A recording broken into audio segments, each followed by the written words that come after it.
The great hall of Nexus Prime had never seen such a gathering. Representatives from 47 different species filled the massive chamber, their alien forms creating a sea of colors and shapes that defied human imagination. At the center of it all stood Admiral Jack Morrison, his blue uniform bearing the insignia of Earth's United Fleet.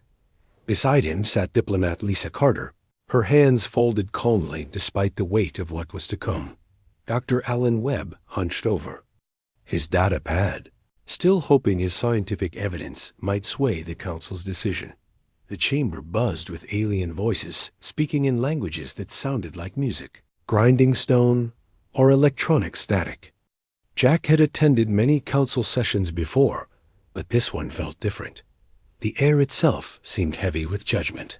His translator earpiece crackled as various species discussed humanity's fate in words that chilled his blood. "The humans have gone too far this time," hissed a serpentine delegate from the Keth Collective. 3 monitoring stations destroyed in a single month. Their expansion rate exceeds all safety protocols. Added a floating jellyfish-like being from Aquaria. Prime. They claim 17 new worlds before proper surveys are complete. Jack wanted to speak up, to defend his species, but the Council's rules were clear. Humans could only respond when directly addressed by the speaker. All he could do was watch as his people were condemned by beings who had never walked on Earth's soil or breathed its air. A deep chime filled the chamber, and all voices fell silent. The speaker's platform began to rise from the floor, carrying with it the most feared being in known space.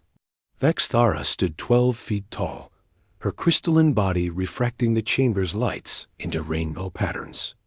Her species, Zephyrians, had ruled the council for over 1,000 years. When she spoke, entire civilizations listened. "We gather today to render judgment upon the species known as humanity." Vexthara's voice resonated through the chamber like breaking glass. "The charges are severe, and the evidence overwhelming." Lisa leaned forward slightly, her diplomat's training keeping her face neutral even as her heart raced. She had spent months preparing for this moment, gathering testimonies and evidence. That might spare her species. But looking around the chamber at the hostile alien faces, she knew her efforts had been in vain. Humanity stands accused of aggressive expansion beyond approved parameters, Vexthara continued. They have violated the Prime Directive by interfering with pre-spaceflight civilizations on 7 occasions. Most seriously, they have destroyed Council monitoring stations and threatened the peace we have maintained for millennia. Dr. Webb finally looked up from his datapad, his gray eyes filled with frustration. He had concrete proof that the monitoring stations were spying on human colonies, recording private communications, and mapping military installations. But in the Council's court, human evidence meant nothing without alien corroboration. Admiral Morrison, Vexthara's attention turned to Jack. "Do you wish to speak for your species before we render judgment?" Jack stood slowly, feeling the weight of 8 billion human lives on his shoulders. "Honored Speaker, humanity has always sought peaceful coexistence with our galactic neighbors. Yes, we expand quickly, but we do so to provide homes for our growing population. Yes, we sometimes bend rules, but only to protect innocent lives. We are not the monsters you paint us to be." A rumble of discontent swept through the chamber. Several delegates made gestures that Jack's translator couldn't interpret, but their meaning was clear enough. "Your words ring hollow, human," spoke the delegate from the Torvan Empire, a being that looked like living metal. "Your species has shown nothing but contempt for established order. You question our authority at every turn." "Because your authority isn't always right," Jack replied, his temper finally breaking.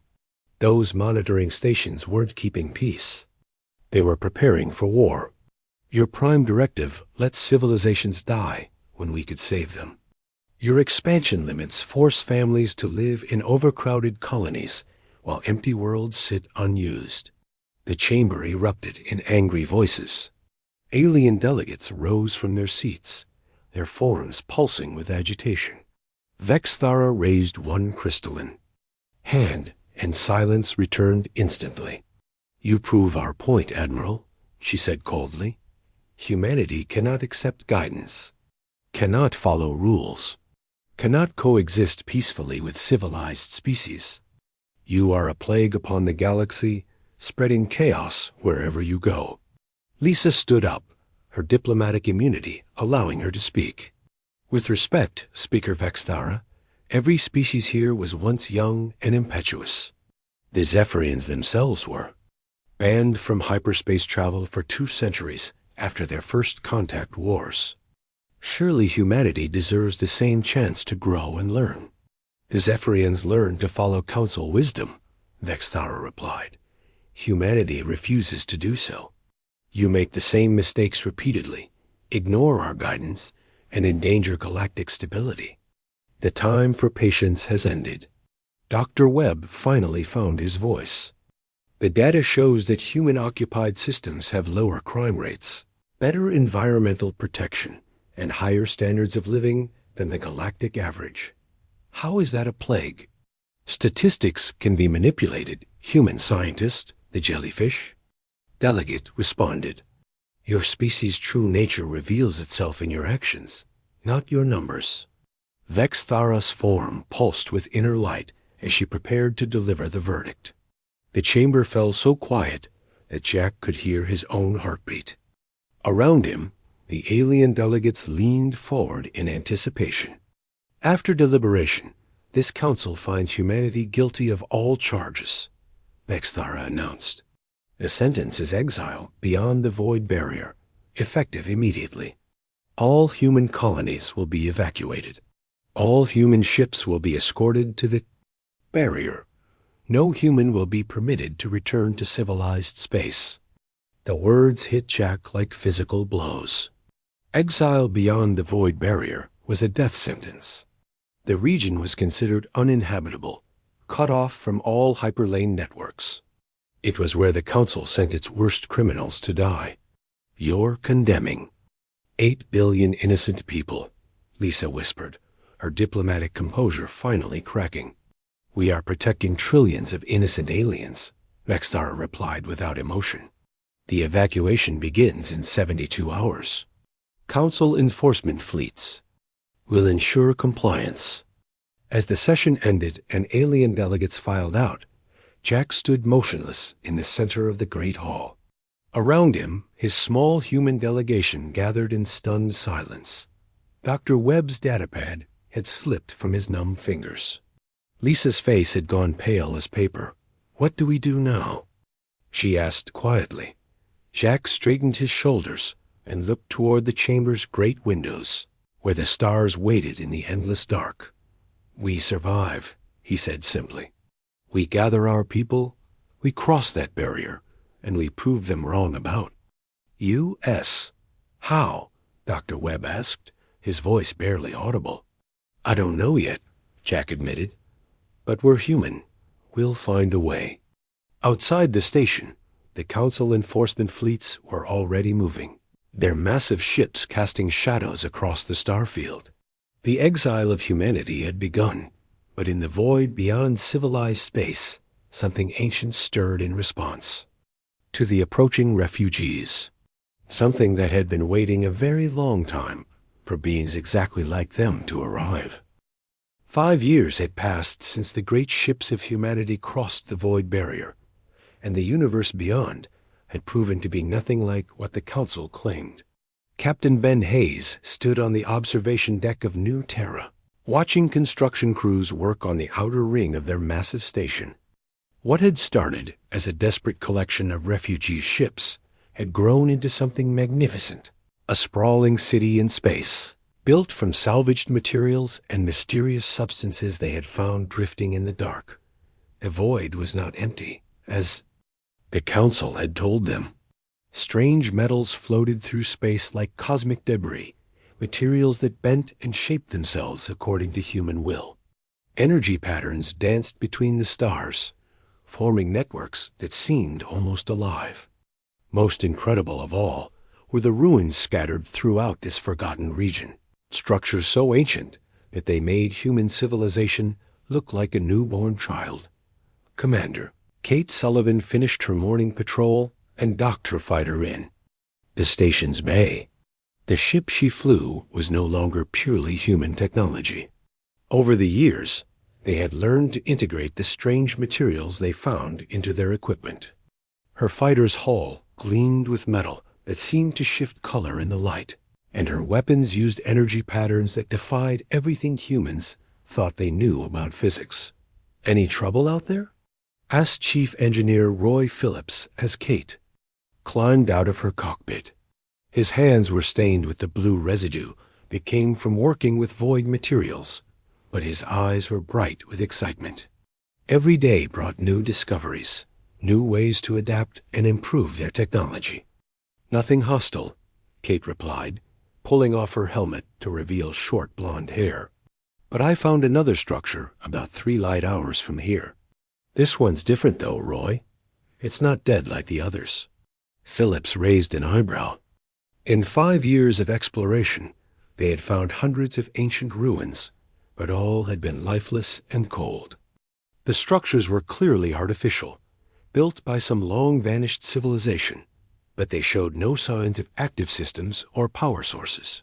"Define different," he said, following Kate as she walked toward the station's central hub. "It was humming," Kate said simply, "like a machine warming up after being asleep for a very long time." They found Dr. Alan Webb in his laboratory, surrounded by fragments of alien technology and holographic displays showing energy patterns that hurt to look at directly. Since arriving in the void, Webb had thrown himself into studying everything they found, trying to understand the science behind the strange materials and abandoned structures. "Alan, we need to talk," Kate said, placing a data chip on his workbench. "I found an active site." Webb looked up from his work, his hair now completely gray, despite being only in his 40s. The stress of keeping humanity alive in this hostile environment had aged them all. "Active how?" "See for yourself," Kate replied, activating the data chip. A holographic display showed her fighter's sensor readings from the morning patrol. The structure she had found was massive, easily the size of a small moon, and it pulsed with patterns of light that seemed to follow some kind of rhythm. Webb stared at the display for a long moment, his scientific mind racing through possibilities. "The energy signature is unlike anything we've seen before. It's not just alien technology. It's something beyond our current understanding of physics." "Could it be dangerous?" Kate asked. "Everything here could be dangerous," Webb replied honestly. "But this might also be our first chance to find answers about who built these things and why they abandoned them." They were interrupted by the arrival of Nina Foster, the station's xenarchaeologist. She had been studying the alien ruins since their 2nd year in the void, trying to piece together the history of whoever had lived here before. Her work had revealed that the builders were incredibly advanced, possibly more so than even the most sophisticated council species. "I heard you found something new," Nina said, studying the holographic display. "The architecture matches the pattern we've seen in the other sites, but the scale is much larger. This isn't just a building or even a city. It's more like a factory or construction facility." Webb nodded thoughtfully. "That would explain the active systems. Factories are designed to respond to input, to wake up when they're needed." "Needed for what?" Kate asked. Before anyone could answer, Pilot Steve Baker burst into the laboratory. His face was flushed with excitement and something that might have been fear. "Doc, you need to come to the navigation center right now. Something weird is happening with the hyperlane sensors."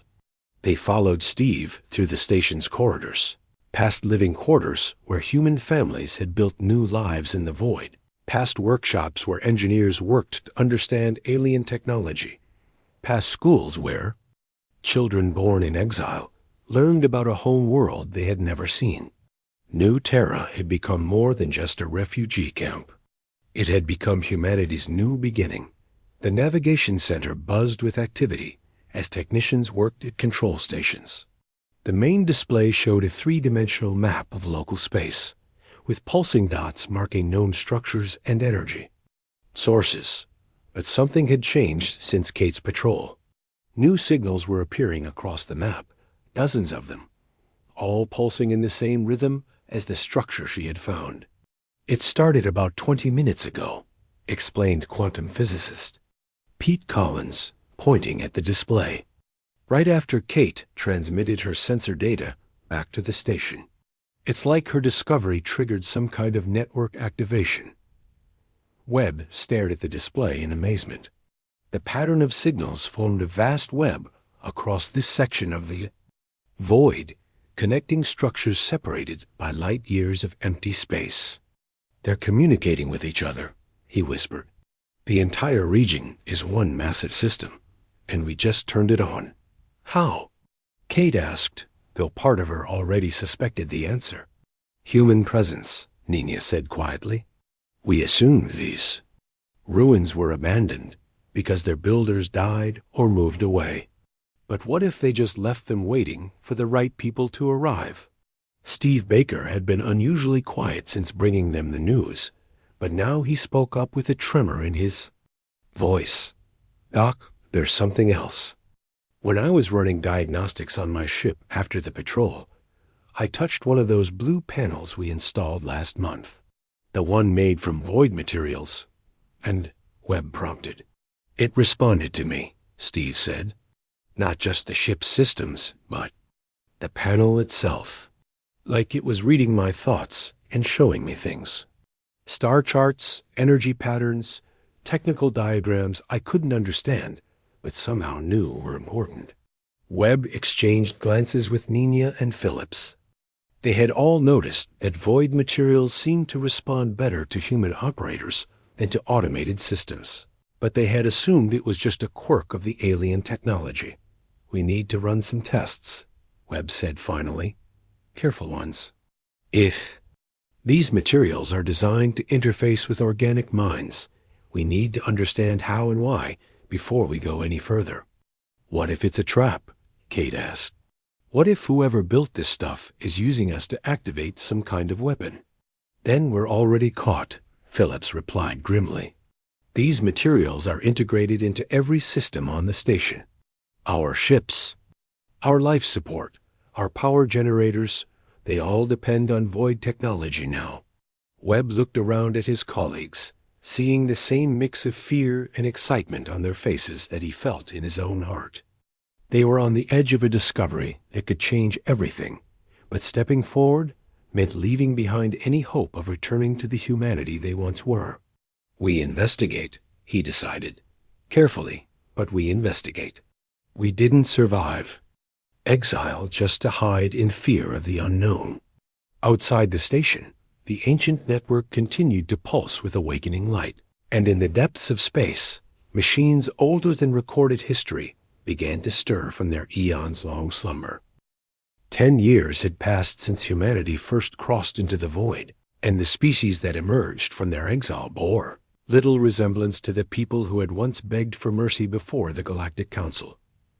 Dr. Alan Webb stood in his enhanced laboratory, his eyes now glowing with a faint blue light that matched the architect technology humming around him.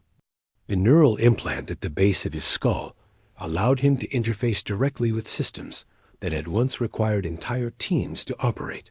The transformation had not been easy, or without risk.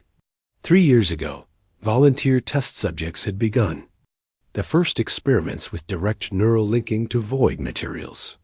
Many had died in those early attempts, their minds unable to handle the vast information flows that the ancient technology demanded. But those who survived emerged as something new, something more than human. General Jake Turner walked through the corridors of New Terra with the fluid grace of someone whose reflexes had been enhanced beyond normal human limitations. His neural implant allowed him to coordinate with dozens of ship captains simultaneously, directing fleet movements across multiple star systems through quantum-linked consciousness. The heavy armor he wore was not just protection, but a second skin that responded to his thoughts, its architect-enhanced systems making him faster and stronger than any baseline human could hope to be.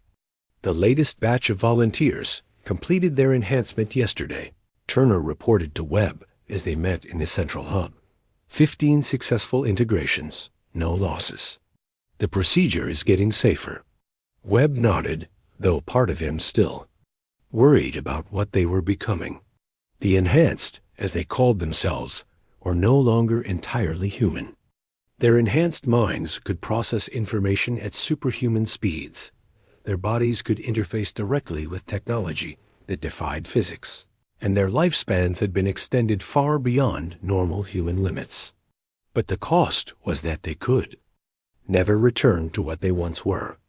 "Any word from Scout Captain Amy Ross?" Webb asked. "Her team reported in this morning," Turner replied. "They found another construction facility in the Kepler sector. This one's massive, Jake, easily large enough to build ships the size of moons." The exploration teams had been mapping architect sites throughout the void for years now, and each discovery revealed the incredible scope of the civilization that had once ruled this region. Massive shipyards, weapon platforms that could destroy stars, factories that could reshape matter at the atomic level, all left behind by beings who had simply vanished from physical existence. They were interrupted by the arrival of Dr. Claire Young, the neurologist who had developed the enhancement procedures. Her own modifications were subtle but profound, allowing her to monitor the mental health of the enhanced and help them adapt to their expanded consciousness. "We have a problem," Claire announced without preamble. "The children born in the last 5 years are showing natural compatibility with architect systems. They don't need implants to interface with the technology." Webb felt a chill run down his spine. "How is that possible?" "Evolution," Claire replied simply. "Constant exposure to architect energy fields is changing human genetics. The children aren't just adapted to this environment. They're designed for it." They walked together to the education center, where young Tony Rodriguez sat cross-legged on the floor, surrounded by floating holographic displays that responded to his gestures. The 12-year-old was manipulating matter at the molecular level through an architect fabricator, creating complex crystalline structures that would have challenged the station's best engineers. "Watch this," Tony said excitedly as he noticed the adults approaching. He placed his small hand on a section of wall made from void materials, and the metal began to flow like liquid, reshaping itself into intricate patterns. "I can feel what it wants to become." Webb exchanged worried glances with Claire and Turner.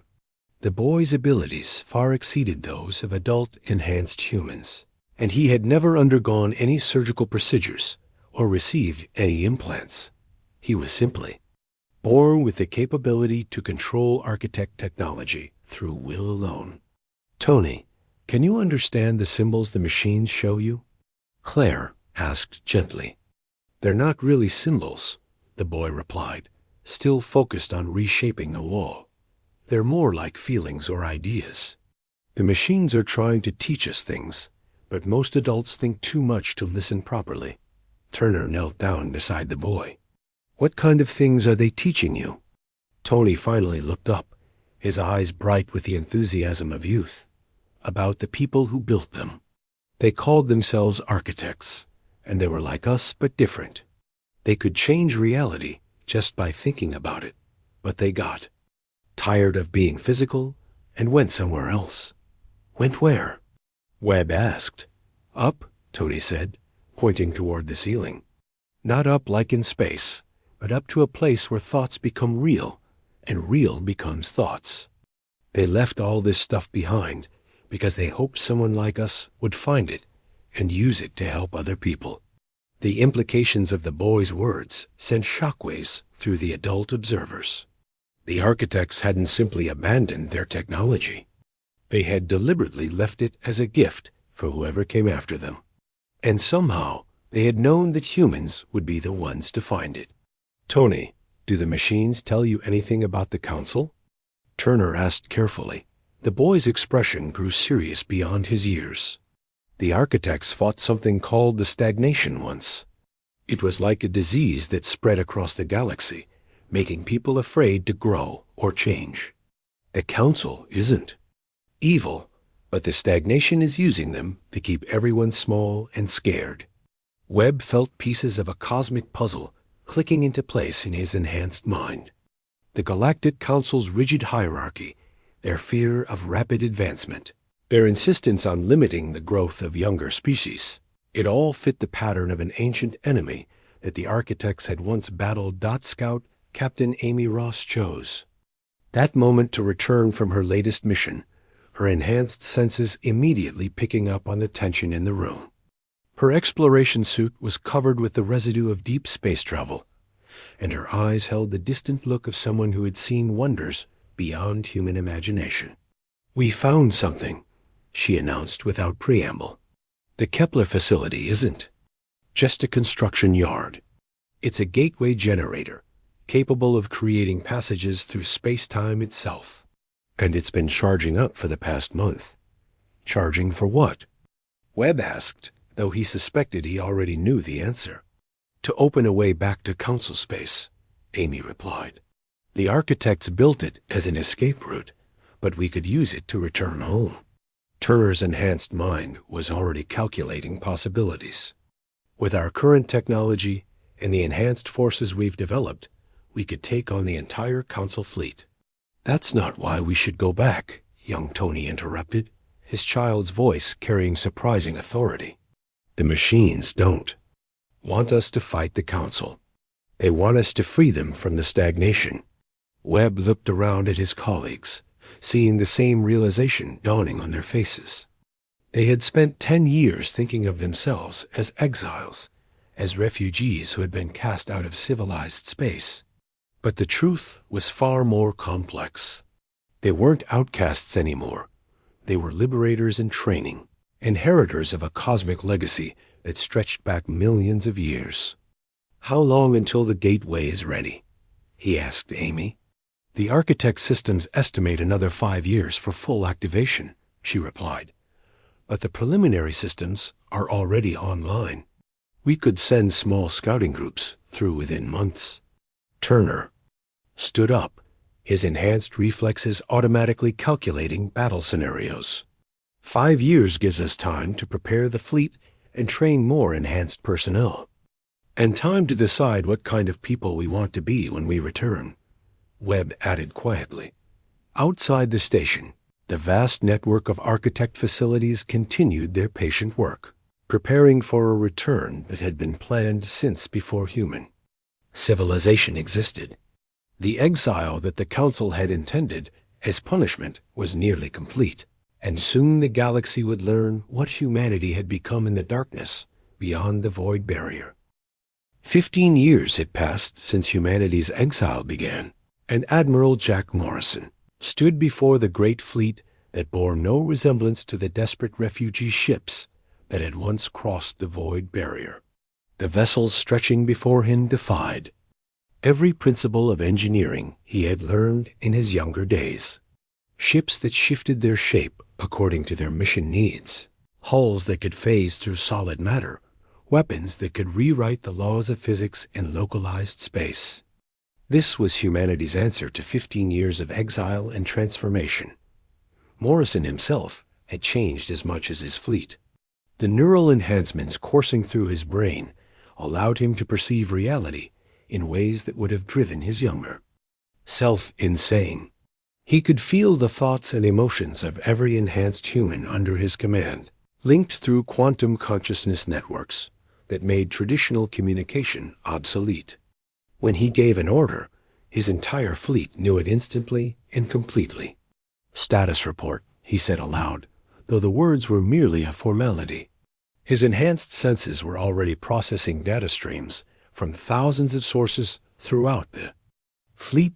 Commander Kate Sullivan materialized beside him, her form slightly translucent as she projected herself through the ship's architect-enhanced communication system. Physical presence had become optional for the enhanced, though most still preferred it for important conversations. "All systems are optimal," she reported. "The Transcendence Gate reached full operational capacity yesterday. We can open a passage to council space whenever you give the word." Morrison nodded, his enhanced mind already reviewing the intelligence. Reports that Captain Dan White's scout teams had gathered over the past year. The enhanced scouts could slip through micro wormholes undetected, observing council space without triggering their detection systems. What they had found was troubling. "The council has grown more oppressive during our absence," Morrison said, sharing his thoughts directly with Kate through their neural link. 7 species have been classified as potentially dangerous and placed under strict monitoring. 2 civilizations that showed signs of rapid technological advancement have been completely destroyed. "The stagnation is accelerating its influence," Kate replied, her own enhanced consciousness processing tactical implications. "The longer we wait, the fewer species there will be left to save." They were interrupted by the arrival of Dr. Allen. Webb, though his current form bore little resemblance to the human scientist who had once served on the Council's diplomatic mission. His body was now more machine than flesh, enhanced with architect technology that allowed him to interface directly with the cosmic forces that governed reality itself. Despite his transformation, his eyes still held the curiosity and compassion that had driven him to seek understanding rather than dominance. "The architect data cores have revealed something new," Webb announced, his voice carrying harmonics that resonated with the ship's quantum systems. The void barrier wasn't just designed to keep things out. It was designed to keep something in until it was ready. "Ready for what?" Morrison asked, though part of his enhanced consciousness already suspected the answer. "To inherit their legacy completely," Webb replied. "We've been using architect technology for years, but we've never fully understood what we were becoming. The neural enhancements, the reality manipulation abilities, the quantum consciousness networks, they're all steps toward the same transcendent state the architects achieved." Morrison felt a chill despite his enhanced physiology. "Are you saying we're becoming like them?" "We're becoming their successors," Webb corrected, but with a crucial difference. The architects chose to abandon physical existence and ascend to higher dimensions. We're choosing to remain, to use our growing power to protect and guide younger species instead of leaving them behind. The conversation was interrupted by the arrival of young Tony Rodriguez, now 17 and serving as Eving, one of the fleet's primary architect interface specialists. Unlike the older enhanced humans who had undergone surgical procedures, Tony's abilities were completely natural, evolved rather than implanted. He could manipulate matter and energy with casual ease that amazed even the most advanced enhanced. "Personnel. The gateway is resonating strangely," Tony reported, his youthful face creased with concern. "The architect systems are showing me images of council space, but something's wrong with the quantum signatures." Morrison's enhanced senses immediately focused on the problem. "Define wrong." "The space around council territory is becoming rigid," Tony explained, his natural connection to architect technology allowing him to perceive things that even enhanced humans struggled to understand. Like reality itself is being forced into patterns that prevent change or growth. Webb's mechanical features shifted into an expression of alarm. The stagnation isn't just influencing council policy anymore. It's beginning to affect the fundamental structure of space-time in their territory. "How long do we have?" Morrison asked. "The architect projections suggest maybe 2 years before the effect becomes irreversible," Tony replied. "After that, any species caught in council space will be locked into their current evolutionary state permanently." The implications hit Morrison like a physical blow.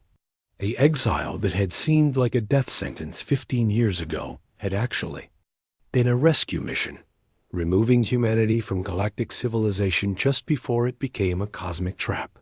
But now they had to choose between their own safety and the fate of every other species in council space. "Assemble the Leadership Council," Morrison ordered. Full quantum conference in 1 hour. The meeting that followed brought together the greatest minds that humanity had produced during their exile. Enhanced humans whose consciousness could span star systems. Naturally evolved young people whose abilities defied conventional physics. And hybrid beings who existed partially in higher dimensions while remaining anchored to physical reality. Captain Sarah Kim, one of the new generation of enhanced leaders born in the void, presented tactical assessments that her quantum-linked mind had calculated in microseconds. Direct confrontation with the Council fleets would result in minimal casualties on our side, but massive collateral damage to the species we're trying to save. Commander Dan White, whose scout teams had mapped every Council installation in known space, added his intelligence reports. The Council leadership genuinely believes they're maintaining peace and stability. They have no idea they're being manipulated by a cosmic force that predates their civilization by millions of years. Dr. Claire Young, now more energy than matter, but still recognizably human in her thought patterns, offered psychological insights. The enhanced humans are stable and ready for whatever comes next. But we need to remember that we're no longer fighting for humanity alone. We're fighting for the right of all species to grow and evolve. Morrison listened to the debate with growing certainty about what needed to be done. The Council had exiled humanity to protect their static vision of galactic order. But in doing so, they had inadvertently created the only force capable of breaking the stagnation's hold on civilized space. We return, he decided finally, not as conquerors seeking revenge, but as liberators offering freedom. The Council will have a choice: embrace change and growth, or watch the rigid system collapse under the weight of its own limitations. Tony Rodriguez raised his hand, his young voice carrying surprising authority. The architect systems are responding to your decision. The Transcendence Gate is beginning final preparations for opening.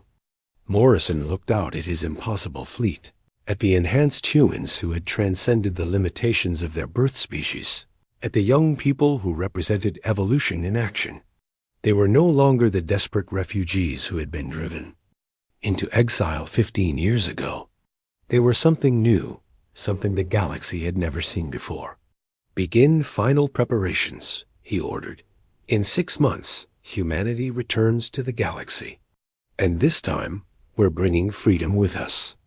Deep in the quantum networks that connected the fleet, architect systems that had waited eons for this moment began to sing with anticipation. The exile was nearly over, but the real work was just beginning. 20 years after their exile began, humanity returned to the galaxy not as the desperate refugees who had once begged for mercy, but as something the universe had never seen before. The great fleet emerged from hyperspace around Nexus Prime.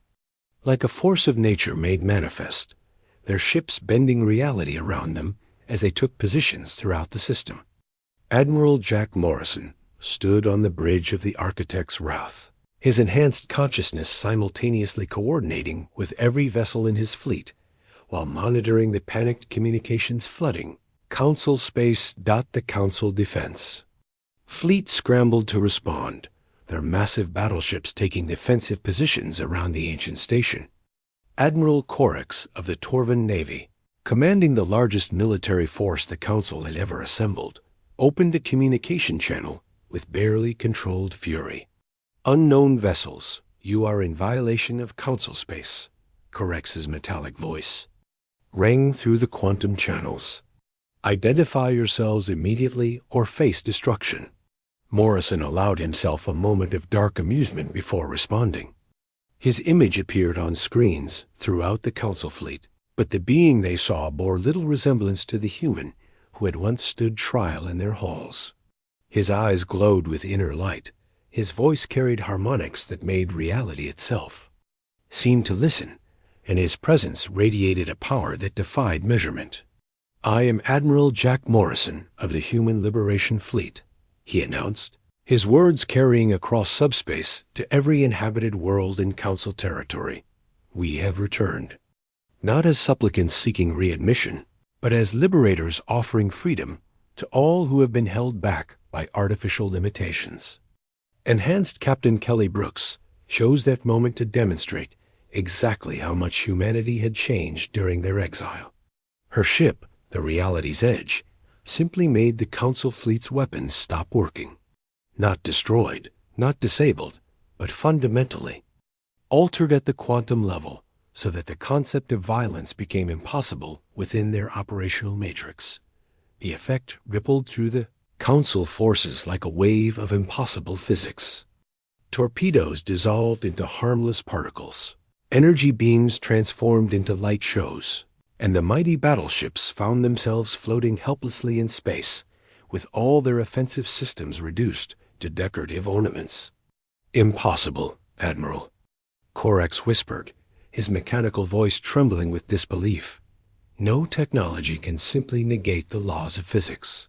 "The laws of physics are more flexible than you imagine," Captain Brooks replied calmly, her enhanced consciousness reaching out to touch the quantum foundations of reality itself. "The universe is vast and full of possibilities that your rigid thinking cannot comprehend."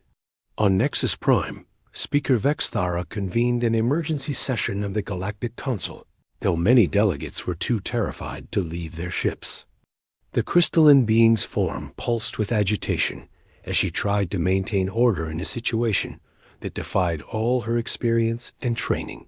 "This is an act of war," she declared, her voice echoing through the great hall. "The humans were exiled for good reason, and their return threatens the stability we have maintained for millennia." Dr. Alan Webb, now existing as much in higher dimensions as in normal space, materialized in the center of the council chamber without bothering with such mundane things as doors or transportation. His presence caused reality to shimmer around. Him and several delegates fled in terror at the sight of a being who had transcended the normal limitations of existence. "Honored delegates," Webb began, his voice carrying the weight of cosmic truth, "you have been deceived about the nature of the threat facing this galaxy. The humans are not your enemies. We are your only hope of escaping a trap that has been closing around you for thousands of years." "You speak in riddles, abomination," Vexthara replied, though her crystalline form had begun to crack under the stress of Webb's reality-altering presence. "State your demands clearly." "We demand nothing," Webb replied simply. "We offer everything. The freedom to grow, to evolve, to become more than you are. The council system that you believe maintains order is actually preventing progress, keeping every species locked in stagnant patterns that serve an ancient enemy you don't even know exists." The chamber erupted in angry voices as delegates protested and demanded explanations. But their protests died away as Webb began to share what humanity had learned during their exile.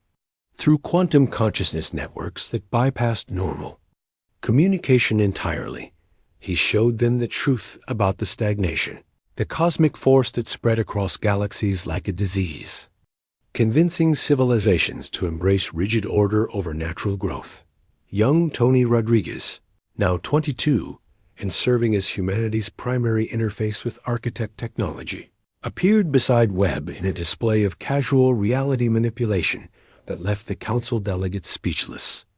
Where Webb's presence was overwhelming in its transformed power, Tony's was almost gentle, like a teacher trying to help struggling students understand a difficult concept. "The beings who built the technology we use called themselves architects," Tony explained, his natural evolution allowing him to speak directly to the minds of everyone present. "They fought the stagnation across multiple galaxies before choosing to transcend physical existence rather than continue the endless war. But they left their tools behind, hoping that someday another species would inherit them and finish what they started. And you claim to be that species? Asked the delegate from Aquarior Prime, her jellyfish-like form trembling with fear and fascination. We don't claim anything, Morrison's voice echoed through the chamber as his consciousness touched every mind. Present, we simply are what we have become. The question is whether you will choose to become more than you are, or remain trapped in the patterns that the stagnation has woven around your civilizations. The moment of decision arrived when several Council species chose to test humanity's resolve. The Keth Collective launched their reserve fleets in a coordinated attack, while the Zephyrian Empire activated ancient weapons that had maintained their dominance for centuries. Captain Dan White responded with casual efficiency that demonstrated the futility of violence against beings who could rewrite reality itself. The attacking fleets simply found themselves transported to empty space far from any inhabited systems. Their weapons transformed into harmless energy that dispersed into the cosmic background radiation. We could have destroyed you, White broadcast to the defeated fleets. Instead, we have given you time to think about whether you want to continue serving a force that prevents your own species from reaching its full potential. The war that the Council expected never materialized. Instead, humanity offered a choice that resonated throughout the galaxy.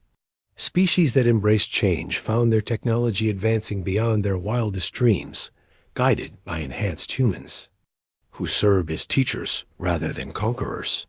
Those who resisted discovered that their rigid systems simply stopped functioning, replaced by adaptive technologies that responded to growth rather than stagnation.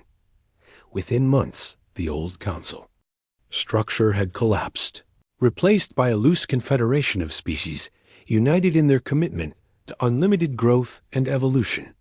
The enhanced humans served as guides and protectors, using their transcendent abilities to defend younger civilizations from the cosmic forces that sought to limit their development. Speaker Vexthara, her crystalline form now shot through with the same blue light that marked enhanced humans, stood in the transformed halls of what had once been the council chamber. Around her, delegates from hundreds of species worked together on projects that would have been impossible under the old system. We were wrong about your species, she admitted to Admiral Morrison during one of their regular conferences. We thought you were a threat to order, but you were actually the cure for a disease we didn't even know we had. Morrison smiled, his enhanced features reflecting the wisdom gained through 20 years of exile and transformation. Everyone deserves the chance to become more than they are, he replied. That's what humanity learned in the void, and it's what we're teaching the galaxy now. The exile that had been intended as humanity's destruction had become the galaxy's salvation. And in the vast networks of space, where architect technology hummed with satisfaction, ancient systems finally powered down, their eons-long vigil complete. The galaxy was free to grow again, and humanity had found its purpose as the guardians of that precious freedom.